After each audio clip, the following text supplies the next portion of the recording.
Hi, I'm Tim Sustak, SVP Investments and Treasury with Mid-Atlantic Corporate, and this is the Economic Update for May 2016.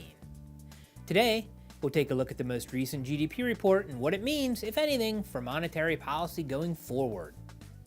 We received our initial estimate of first quarter 2016 gross domestic product, or GDP, recently, and it was about as expected, showing the economy grew in the first quarter at a rate of 0.5%, which was the weakest reading in 2 years.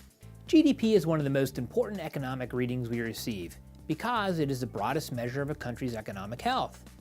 The reading measures the value of the goods and services produced by a nation's economy, less the value of the goods and services used up in production.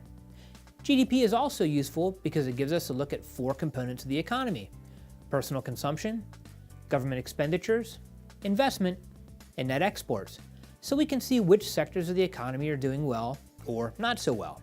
So how did these components fare in the first quarter?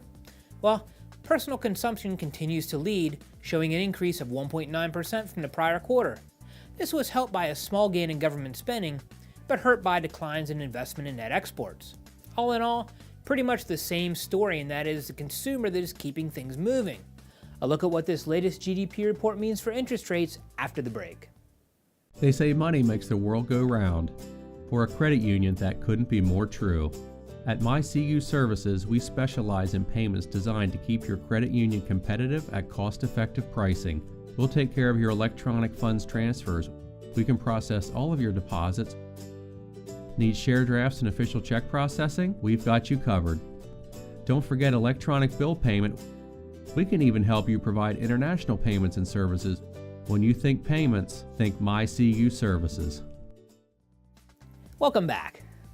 So, the first quarter GDP reading was weak, but in and of itself, will probably not have much bearing in the Fed unless the slump should persist.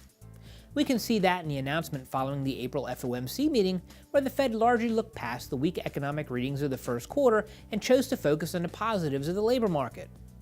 There seems to be a few reasons for this. First, a weak first quarter GDP followed by a rebound in the remainder of the year has been a pattern in economic growth for the past few years, so the downturn in the first quarter of this year is no surprise.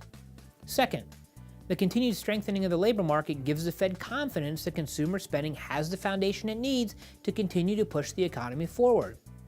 This, along with the fading away of the effects of energy price declines, keeps the Fed optimistic that inflation will gradually move towards their target at 2%. So although the first quarter GDP report was not the best, at this point, it's being viewed as just another bump in the economic road that should self-resolve. However, the Fed will be watching the data evolve over the next month or so to form a more solid conviction about what to do with interest rates at their June meeting, and we'll take a look at that next month. That's the economic update for May. Let's take a look at this month's release dates for some of the more important economic statistics.